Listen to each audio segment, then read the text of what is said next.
Hello everyone, greetings to all and welcome the textbook dot com. So guys, आप सभी को मालूम है कि जो जी हाँ विश्व का सबसे हाईएस्ट सिविलियन अवार्ड है नोबेल प्राइज, उसके 6 कैटेगरी के यानी कि जो पूरे 6 कैटेगरी में आपके पुरस्कार दिए जाते हैं वो सभी डिक्लेयर हो चुके हैं। और अब डेफिनेटली जितने भी आपके वेरियस एग्जाम होंगे उन सभी में ये आपके क्वेश्चंस पूछे जाएंगे। तो आज के इस वीडियो में हम लोग जो नोबेल प्राइज हैं, इनकी जो 6 कैटेगरीज हैं, ये किस किस को दिए गए हैं पुरस्कार 2023 के, उन सभी के बारे में जानेंगे। और इसके अलावा नोबेल प्राइज से जुड़े हुए इंपॉर्टेंट फैक्ट भी जानने का प्रयास करेंगे। सो नमस्कार दोस्तों, मेरा नाम है शिव कुमार तिवारी और मैं सभी का स्वागत करता हूं टेक्स्ट बुक के डिफेंस चैनल में। अगर हम लोग नोबेल पुरस्कार की बात करने जाएं तो इसको सबसे पहले टोटल 5 कैटेगरी में स्टार्ट किया गया था। ठीक है, आई होप कि आप सभी सामने देख पा रहे होंगे। सबसे पहली कैटेगरीज जो 5 कैटेगरीज थी, उन 5 कैटेगरीज में दोस्तों याद रखिएगा, आपका फिजिक्स था, दूसरा मेडिसिन था, फिर इसके बाद आपका लिटरेचर था, उसके बाद पीस था और केमिस्ट्री था। रिमेनिंग जो याद रखिएगा यानी कि जो 6th कैटेगरी है इकोनॉमी, जी हां, इकोनॉमी को बाद में जोड़ा जाता है 1969 में, और सबसे पहला इकोनॉमी का पुरस्कार दिया जाता है रेंगर फ्रिश को 1969 में। बाकी आप सभी को मालूम है कि ये जो रिमेनिंग आपकी 5 कैटेगरीज थी, इन सभी 5 कैटेगरीज को स्टार्ट कर दिया गया था 1901 में। अब देखिए, नोबेल प्राइज तो हमने मान लिया कि हां ये नोबेल प्राइज है, ठीक है, बट क्या एक्चुअली जो नोबेल प्राइजेस की शुरुआत कैसी हुई, ये नोबेल कौन थे, ठीक है, इन्होंने क्या रिसर्च की हुई थी, इसके बारे में भी हम लोग सब कुछ जानने का प्रयास करेंगे दोस्तों। ठीक है, तो देखिए, सबसे पहले अगर हम लोग बात करने जाएं अल्फ्रेड नोबेल की, तो अल्फ्रेड नोबेल एक साइंटिस्ट थे। इन्होंने डायनामाइट की खोज की थी, और जब ये डायनामाइट का अपना एक्सपेरिमेंट कर रहे थे, उसी समय इनकी दोस्तों क्या हो जाती है, मृत्यु हो जाती है। ठीक है, अब इनके नाम पर क्या किया जाता है, एक संस्था का गठन किया जाता है, फंड कलेक्ट किया जाता है, और उस फंड से याद रखिएगा हर साल आपका नोबेल पुरस्कार डिस्ट्रीब्यूट किया जाता है दोस्तों। ठीक है, तो याद रखिएगा, the prize in the medicine, physics, chemistry, literature and peace were established by the will of Alfred Nobel. ठीक है, तो शुरुआत में जो अल्फ्रेड नोबेल ने अपनी इच्छा जताई थी कि इन 5 कैटेगरीज में ही नोबेल पुरस्कार दिया जाए, और इसमें जो प्राइज दिया जाता है याद रखिएगा 10 मिलियन, जी हाँ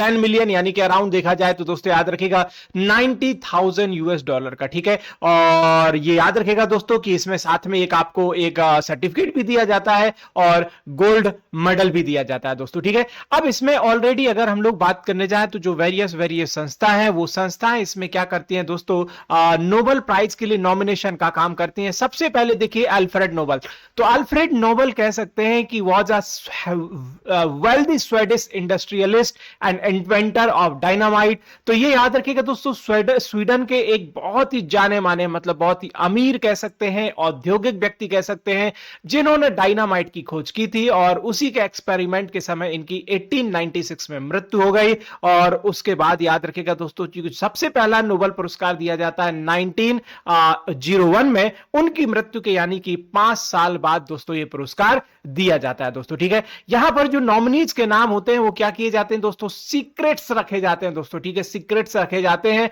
और फिर बाद में उनके नाम यहां पर क्या किए जाते हैं, डिक्लेयर किए जाते हैं दोस्तों। ठीक है, तो अगर हम लोग बात करें, जहां पूरे विश्व से बहुत सारे लोग होते हैं जो एलिजिबल होते हैं नोबेल प्राइज के लिए अपने नॉमिनेशन रजिस्टर करते हैं, इसमें से यूनिवर्सिटीज के प्रोफेसर, लॉ मेकर्स, और जो ऑलरेडी पहले से नोबेल पुरस्कार जीत चुके हैं दोस्तों। ठीक है, वो सभी क्या करेंगे, भी नॉमिनेट कर सकते हैं। जो कमेटी मेंबर्स होते हैं, इन सभी के पास इनके नॉमिनेशन पहुंचते हैं, और इनमें से प्रॉपर एक क्या होता है दोस्तों, जो ऑर्गेनाइजेशन होता है, वह इन सभी के जो भी नॉमिनेशंस हैं, उन लोगों के नाम इसमें आइडेंटिफाई करते हैं, और दूसरा उसके बाद उनके नामों की घोषणा की जाती है दोस्तों। ठीक है, तो ये काफी इंपॉर्टेंट है, अलग अलग डिफरेंट कमेटीज हैं जो यहां पर नोबेल पुरस्कार के नामों की घोषणा करती है। ठीक है, तो विश्व का जो सबसे हाईएस्ट यानी कि सबसे बड़ा आप कह सकते हो सिविलियन पुरस्कार है, वो दोस्तों कौन सा है, नोबेल पुरस्कार है। अगर आप कमेंट सेक्शन में बता सकते हैं कि नोबेल पुरस्कार के बाद दूसरा विश्व का सबसे बड़ा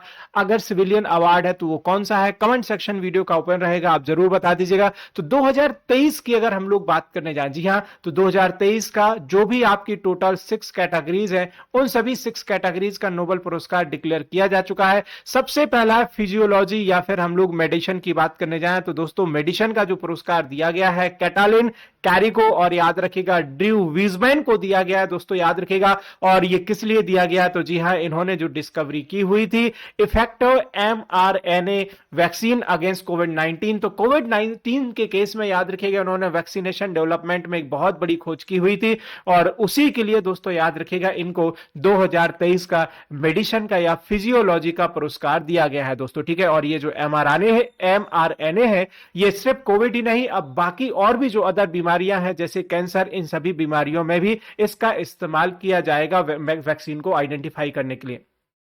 दूसरा जो पुरस्कार है वो आपके फिजिक्स कैटेगरी का है। फिजिक्स कैटेगरी का पुरस्कार जो है 3 साइंटिस्ट को दोस्तों दिया गया है, जिसमें से एक है सबसे पहले याद रखिएगा पीरे, दूसरे हैं आपके फेरेंस और एक है आपके एनए। और इनको जो दिया गया है दोस्तों किसके लिए? तो इनकी अपनी स्टडी और रिसर्च के लिए दोस्तों, जिन्होंने इलेक्ट्रॉन डायनामिक इन मैटर्स, जी हां दोस्तों, इलेक्ट्रॉन्स के बारे में इन्होंने अध्ययन प्रॉपर तरीके से, इलेक्ट्रॉन्स के मूवमेंट्स के बारे में प्रॉपर तरीके से अध्ययन किया हुआ है दोस्तों, ठीक है। और यह दिया गया है royal Swedish academy of science के द्वारा।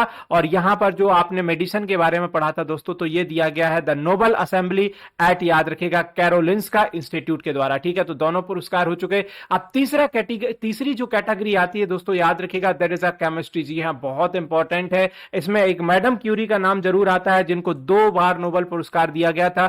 2023 का जो केमिस्ट्री क्षेत्र का नोबल पुरस्कार दिया गया है, ये दिया गया है मोंगी जी, फिर उसके बाद है लोइस ई ब्रस, और उसके बाद है एलेक्सी इकिमोव, ठीक है। तो दोस्तों इन सभी को 2023 का केमिस्ट्री का नोबेल पुरस्कार दिया गया है, जिन्होंने डिस्कवर किया है discovery and synthesis of quantum dots. जी हां, क्वांटम डॉट्स के बारे में इन्होंने रिसर्च की हुई है, और यह पुरस्कार दिया गया है the royal Swedish academy of science के द्वारा दोस्तों, ठीक है। चौथी जो कैटेगरी है वो लिटरेचर की है, और जी हां, लिटरेचर की कैटेगरी दोस्तों ये दिया गया है आपको जॉन फॉसे को दोस्तों। जी हां, जॉन फॉसे को इस बार का नोबेल पुरस्कार दिया है, जिन्होंने अपनी बहुत ही इनोवेटिव जो है रचनाएं लिखी हुई हैं दोस्तों, ठीक है। बहुत ही इनोवेटिव रचनाएं, प्लेज एंड प्रोज इन्होंने लिखे हुए हैं, और ये दिया गया है किसके द्वारा? स्वीडिश अकेडमी के द्वारा दोस्तों, ठीक है। और इसके बाद आ जाती हैं 5वें नंबर पर। तो इन पर तो मैंने पूरा आपका एक डिटेल वीडियो बनाया हुआ है, अगर आप चाहें तो बिल्कुल वीडियो सेक्शन में जाकर के चेकआउट कर सकते हैं। ये दिया गया दोस्तों, याद रखिएगा, नरगिस मोहम्मदी।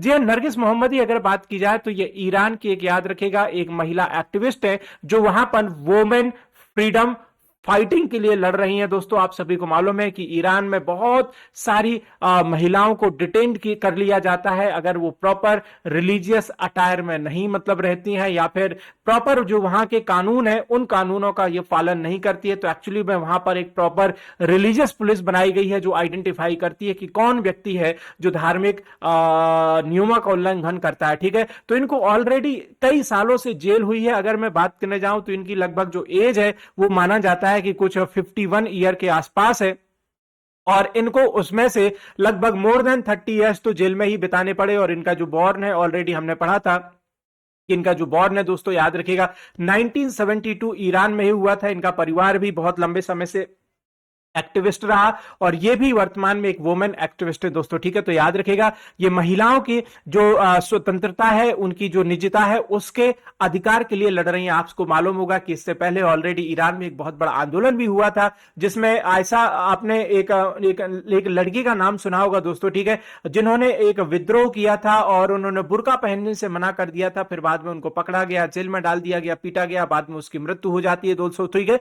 तो ये एक बहुत बड़े तौर पर एक आंदोलन बन के उभरा, ठीक है। तो अभी जो ईरान की गवर्नमेंट है वो इनको नोबेल प्राइज दिए जाने पर प्रॉपर तरीके से विरोध कर रही है, और इसके बारे में रिसर्च भी प्रॉपर तरीके से कर रही है दोस्तों, ठीक है। तो ये थे आपके नोबेल पुरस्कार। जितने भी नोबेल पुरस्कार थे ऑलरेडी हमने कवर कर लिए। लिटरेचर का हो गया है हमारा, केमिस्ट्री का हो गया है, फिजिक्स का हो गया है, और साथ में मेडिसिन वगैरह का हो चुका है दोस्तों, ठीक है। अब इसके अलावा सबसे इंपॉर्टेंट सवाल आता है कि अभी तक कितने ऐसे इंडियन है जिनको नोबेल पुरस्कार दिया जा चुका है दोस्तों, ठीक है। तो अगर इंडियंस की कैटेगरी में मैं बात करने जाऊं तो दोस्तों, सबसे पहले इंडियन जिनको नोबेल पुरस्कार दिया गया तो जी हां दोस्तों, वो थे आपके रविन्द्रनाथ टैगोर साहब। आप ये कह सकते हैं कि ये या तो सबसे पहले इंडियन थे, या फिर ये सबसे पहले आप कह सकते हैं एशियन कैंडिडेट थे जिनको लिटरेचर यानी कि इनकी किताब गीतांजलि के लिए नोबेल पुरस्कार दिया गया 1913 में। फिर उसके बाद याद रखेगा सीवी रमन, जिनको फिजिक्स में 1930 में दिया गया स्कैटरिंग ऑफ लाइट के लिए। उसके बाद आते हैं आपके हरगोविंद खुराना, जिनको मेडिसिन के लिए दिया गया 1968 में। फिर मदर टेरेसा को दिया जाता है 1979 में, याद रखिएगा इनको पीस के लिए दिया गया था दोस्तों। फिर उसके बाद आते हैं सुब्रमण्यम चंद्रशेखर, जिनको अगेन फिजिक्स में 1983 में दिया गया। उसके बाद अमर सेन, जी हाँ अमर सेन पहले व्यक्ति थे जिनको 1998 में इकोनॉमी के लिए नोबेल पुरस्कार दिया जाता है। उसके बाद आते हैं वीएस नायपॉल, जिनको 2001 में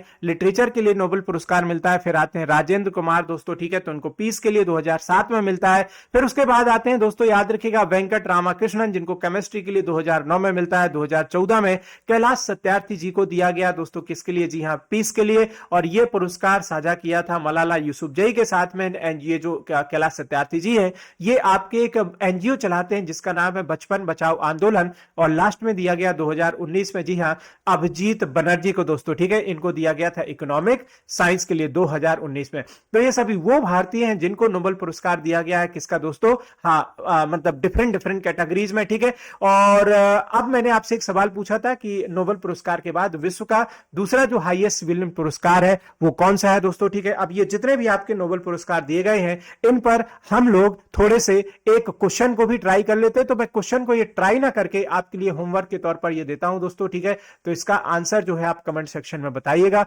बाकी दोस्तों इसी तरह के आप फैक्ट जानने के लिए मेरे साथ जुड़ सकते हैं मेरे टेलीग्राम ग्रुप पर। और टेलीग्राम ग्रुप का नाम याद रखिएगा, दैट इज @SOSA-टेक्स्टबुक, ठीक है। आपको वीडियो के डिस्क्रिप्शन में इसकी लिंक मिल जाएगी। और बिल्कुल दोस्तों, आप अगर एक बार प्रॉपर तरीके से करना चाहते हैं प्रिपरेशन, तो आप हमारे साथ जुड़ सकते हैं हम अपने एग्जाम के लिए, और यूज कर सकते हैं coupon code SHIVKT to get the maximum discount. और ये सभी कोर्सेस आपको इस वीडियो के डिस्क्रिप्शन में मिल जाएंगे। आप अग्निवीर एक्स, अग्निवीर वायु और बीएसएफ ट्रेड्समैन, इन सभी एग्जाम की तैयारी कर सकते हैं और यूज कर सकते हैं coupon code SHIVKT to get the maximum discount. तो इस वीडियो को करते हैं यहीं पर क्लोज दोस्तों, मिलते हैं मैं आपको किसी अगले वीडियो के साथ किसी इंपॉर्टेंट टॉपिक के साथ। तब तक जय हिंद एवरीवन।